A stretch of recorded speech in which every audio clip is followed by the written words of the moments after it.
I see you're a fan of Eve's too, Miriam. You know, she's like my spin coach sometimes. She is like a wicked spin coach too. Ella's just not an amazing DJ. Well, thank you for my entry music. I do appreciate it. Hello, everybody. Now, Mariam, you're a award-winning community developer, and you've spent your career lifting up women. Can you tell us a little bit about your life before you started MoneyGirl? Of course. It all started when I was 2 years old. Everyone said, no. So I grew up in Pakistan and came to Australia in 2013 to do my undergraduate. For context, I grew up in a family of 4 women, very strong women, but in a very patriarchal culture, very patriarchal household as well. So I grew up around women who were very strong and, you know, stood their ground and fought for what mattered to them when it mattered the most. So very strong women influences in my life. I decided to move to Australia because I had survived violence back home and I didn't really see life in that place anymore. It kind of seemed like I either make a run for it or I die if I live here. So that's the context of how I ended up here. So financial independence from that context was very important to me personally for my own safety. That's where it started. As I progressed on that journey, I finished bachelor's, master's, entered the workforce, and realized this story, unfortunately, is very, very ununique. 1 in 3 women will experience violence at some point in their lives.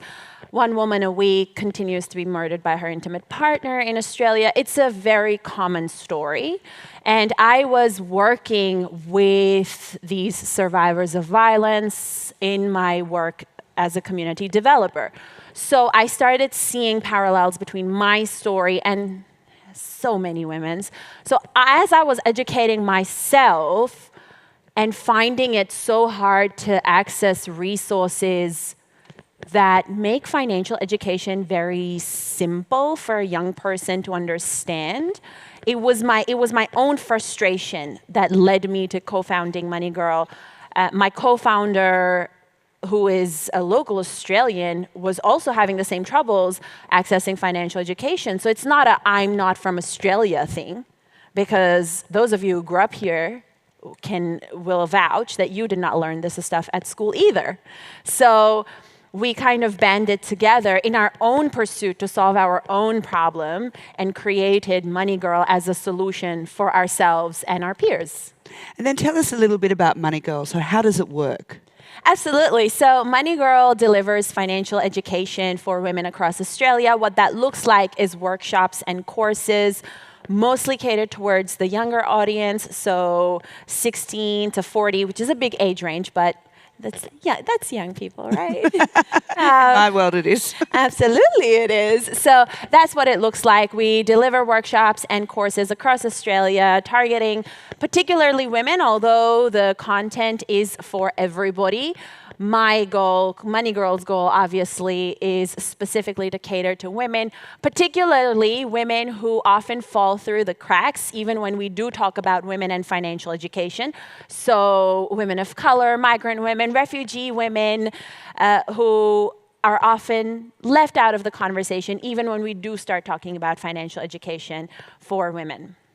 I mean, I know when I was growing up, you basically had no financial education at all. I worry sometimes they thought, you know, the man was meant to be the financial plan, and that was as far as it kind of went. But it does leave you, you know, in a business context later without the basic skills of, you know, really understanding how to do tax returns in your 20s, or really understanding how to read a profit and loss statement, which you kind of have to learn on the run. So are they the type of skills that you embed, or is it how to look for a home loan or how to get a home? Like, is it kind of instructional, or is it really here's how you read these documents, or both?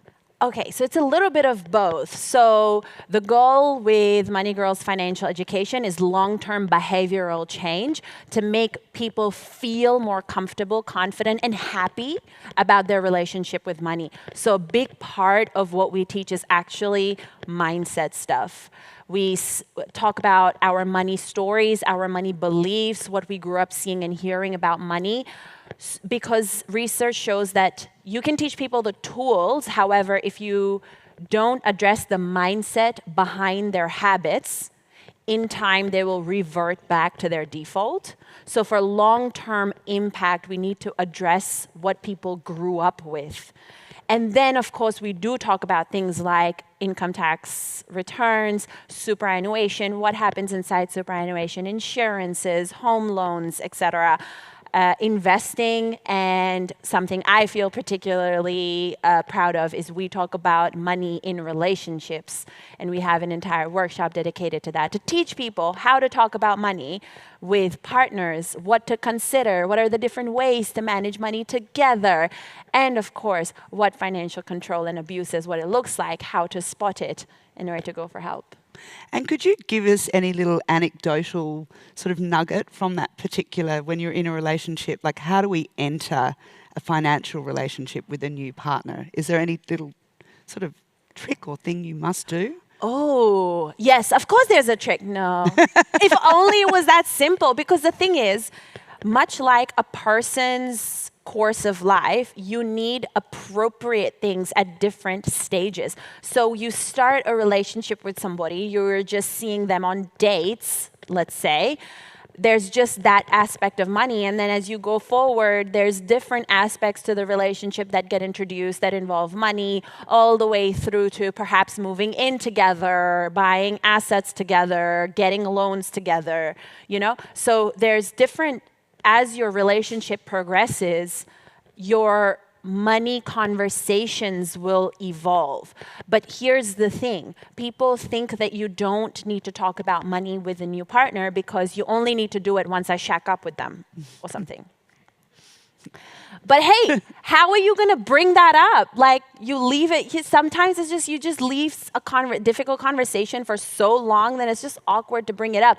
But it's also setting the tone, right? You got to start having these conversations, much like you would any other important conversation in a relationship, regularly from the get-go. And you just make it stage appropriate to your relationship, right? Because look, at the end of the day, money is going to be a very important part of your relationship, whether your relationship is healthy or unhealthy.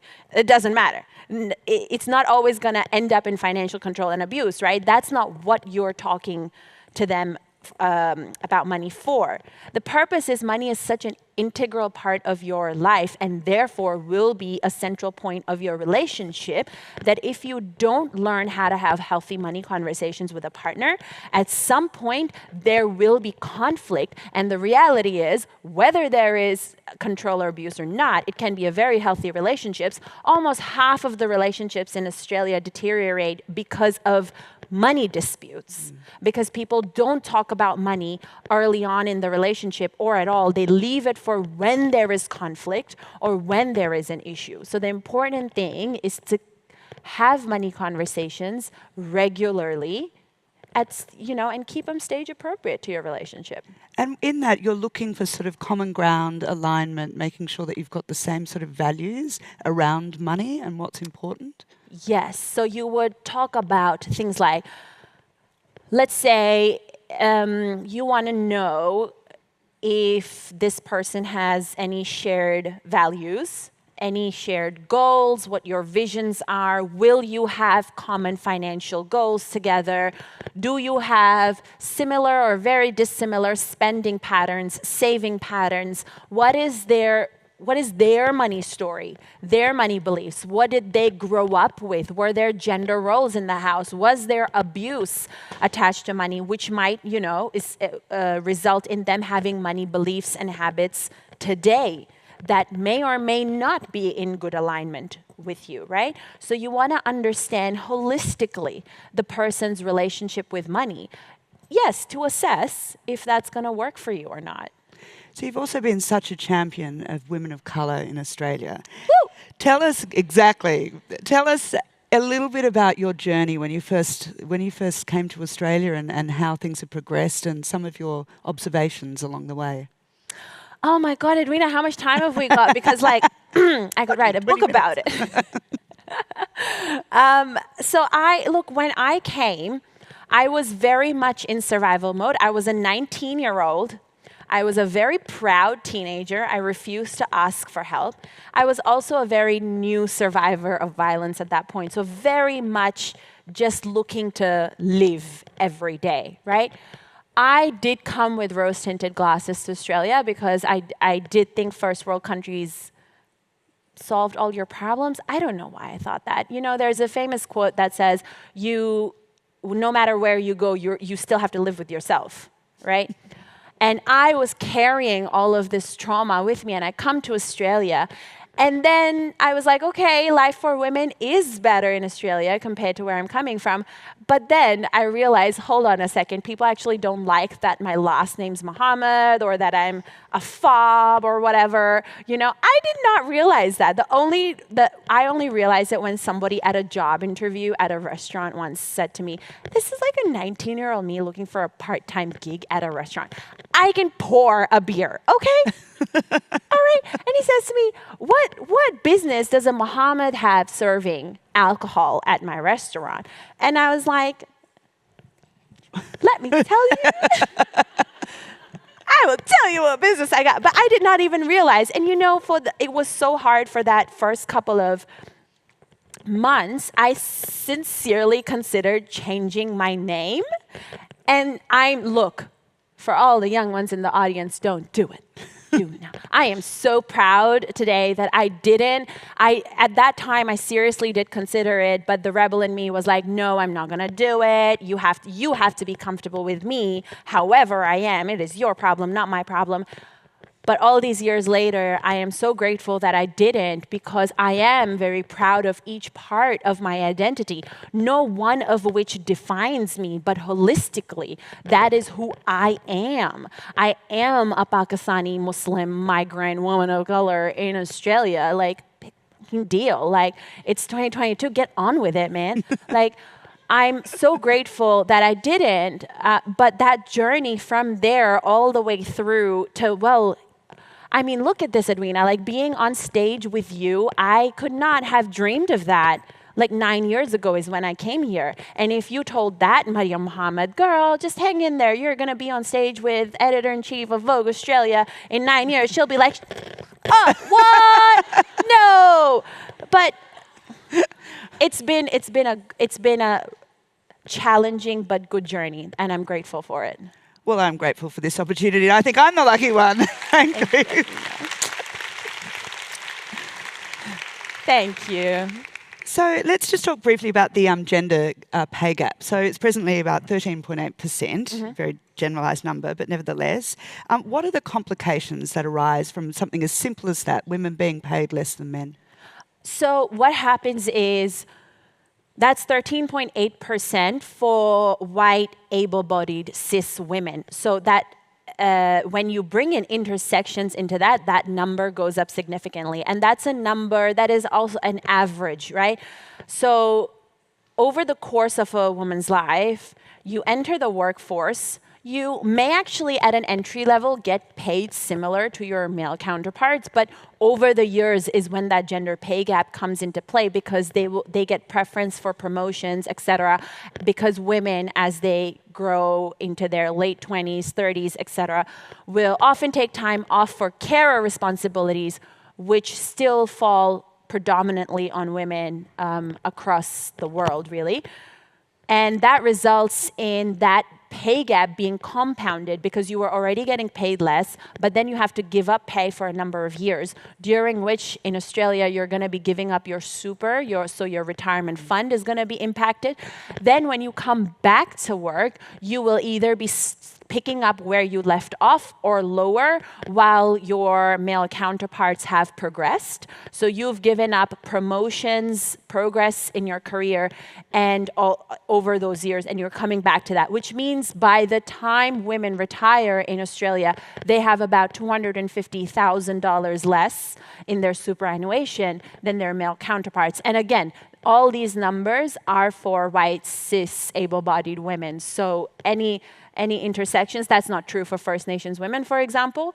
But that's the lifelong impact. A number sounds little, 13%, but that's the lifelong implications that has.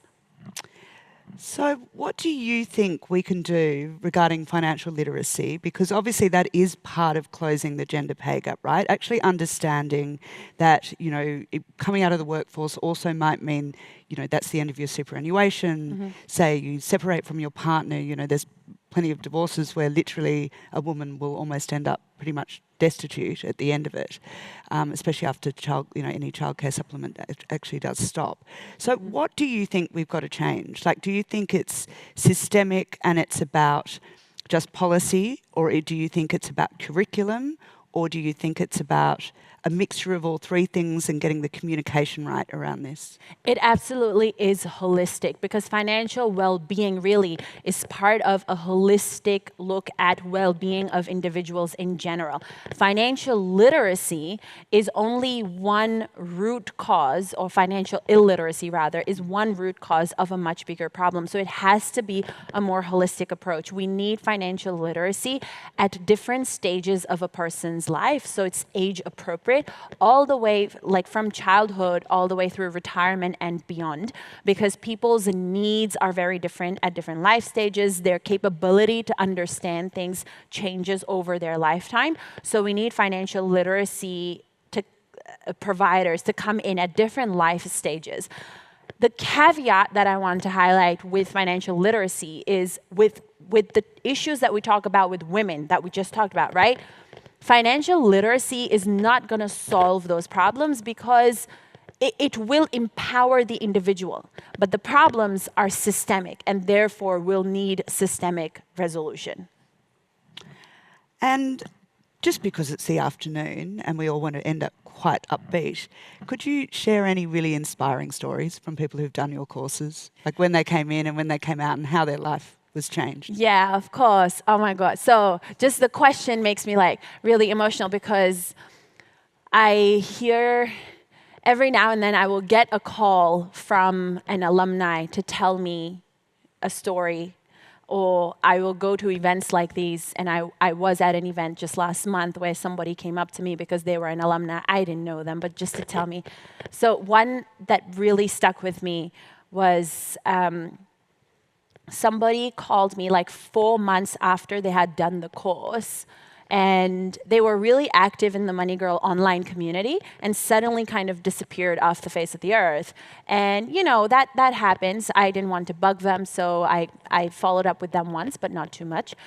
They called me 4 months later on my phone to say that, hey, I've been AWOL because when I did the course, I was in, I don't know what the situation was. They just said a compromised living situation. So when I did the course, I kind of understood how to manage my cash flow better. And I started just, saving up. And a month after that, I saved up $5,000 or so. So I moved out of that house, and I am now in a safe and stable living situation. And I'm now all like settled into my new life. And I thought I would call you to tell you that you didn't know any of this about my situation. And you probably didn't know that this is the impact that would have, but I just wanted to tell you that just the simple act of learning how to manage my cash flow has, like varying impacts on my life. And now I've moved out of that home and I'm in my own home. And I was just crying on the phone. Oh my God. But that's the truth about financial literacy, not just for women, but for everybody. It's not just about people's money. It has an impact on their overall well-being, from mental health to physical safety. I couldn't agree more. It's something I'm very passionate about as well. And we are very, very pleased, and thank you, Mariam, that Vogue will be able to offer 4 scholarships to MoneyGirl. So please, when you're taking your bag to the course, when you're taking your bag home tonight, you'll find all the details of how you can enter and let us know why you deserve that scholarship. Mariam, thank you. Thank you so much for having me, Edwina, and thank you so much for this opportunity. In your just to clarify, in your bags, there's the little flyer thingy. There's a QR code on it. You gotta scan it because I asked somebody earlier and they didn't know what to do with it. Okay. Scan the QR code. It's going to take you to the application, and 4 people from amongst the people in this room will have access to the scholarship. But even if not the scholarship, the MoneyGirl course enrollments are open until next week, and I hope to see some of you in there. Thank you so much, Edwina. Thank you.